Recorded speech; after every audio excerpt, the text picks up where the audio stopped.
certains jeunes peuvent se tatouer. Des fois, on voit des jeunes qui sont tatoués des pieds à la tête. Et je veux refaire un pont avec le mal-être psychologique dont on n'a plus le droit de parler aujourd'hui. C'est-à-dire, dès qu'on met en parallèle, parce que lorsque madame a parlé de finalement qu'on n'a plus le droit de faire des thérapies pour les transitions, eh bien, elle a bien dit, aujourd'hui, si on le fait, c'est dès qu'on met en parallèle la responsabilité individuelle en disant, tu es mal dans ta peau et donc tu as envie qu'on reconnaisse que tu as envie d'aller dans une litière. Parce que tu vas mal, le jeune va nous dire, non, c'est pas que je vais mal, simplement, moi, je suis ace, tu savais pas?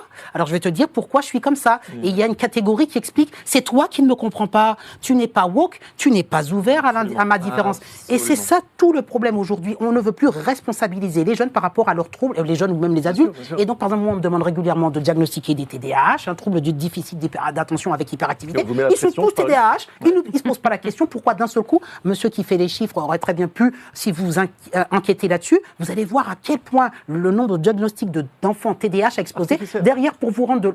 l'enfant TDAH? TDAH, Ritaline, un enfant qui peut vendre de la Ritaline, une molécule qui est à base d'amphétamine, qui a un effet paradoxal et effet secondaire terrible. Comme l'a dit madame, l'AMM, l'autorisation de mise sur le marché, que ce soit la Ritaline, mais que ce soit aussi pour le Rispertal. Le Rispertal, c'est un antipsychotique, tout ça. Tous ces médicaments qu'on donne d'ailleurs aux autistes.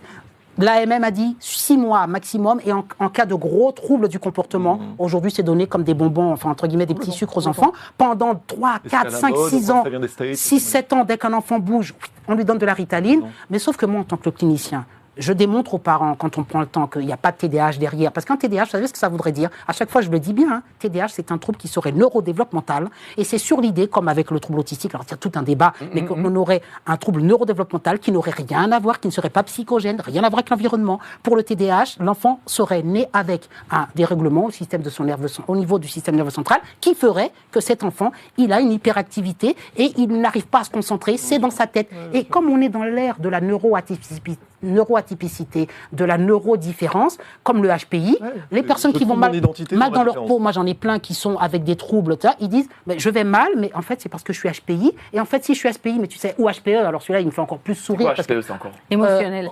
Haut potentiel émotionnel. En gros, je suis HPE, je suis sensible. Voilà, alors je termine juste pour dire, habituellement quand vous étiez avant en difficulté, vous êtes mal dans votre peau, on peut citer certaines affections, certains troubles, les bipolaires ou d'autres, des personnes qui sont mal dans leur peau, ou des troubles obsessionnels.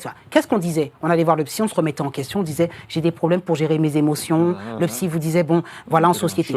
Aujourd'hui, l'individu ne se responsabilise plus. Il dit tu sais que je suis génial en fait. Et on fait du business. Je suis HPE. Qu'est-ce que j'ai? Business. Alors je termine. J'essaie de parler vite, mais du coup je bafouille. Mais ce sont les, comment on appelle ça? Ce sont les idiots utiles, ces jeunes. Absolument. Et on leur vend. Voilà, on leur vend. Tu vas mal, mais en fait, ce que tu ne comprends pas, c'est que c'est une richesse. Ton émotion, ton émotivité qu'on t'a toujours vendu comme étant un problème d'adaptation. Voilà, on t'a toujours vendu ça comme un monde d'adaptation. Tu t'adaptes pas, mais c'est eux qui te comprennent pas, ils sont pas ouverts. Toi, tu as une richesse, tu es particulier, tu es unique. Et d'ailleurs, je vais t'expliquer, regarde sur Internet, il y en a plein qui sont comme toi. On vous appelle les HPE. Et au lieu de leur dire tu as un problème émotionnel, leur dire tu as un haut potentiel émotionnel, HPE. C'est-dire que tu es génial. Tu es d'accord avec ça, Charles-Laurence? Donc voilà. Oui, on essaie de mettre ces gens dans ces formes de cases. Ah oui, mais ça c'est clair, évidemment, bien sûr. Alors, ça c'est le wokisme, on met tout le monde dans des cases, et puis évidemment on fait une espèce de hit parade.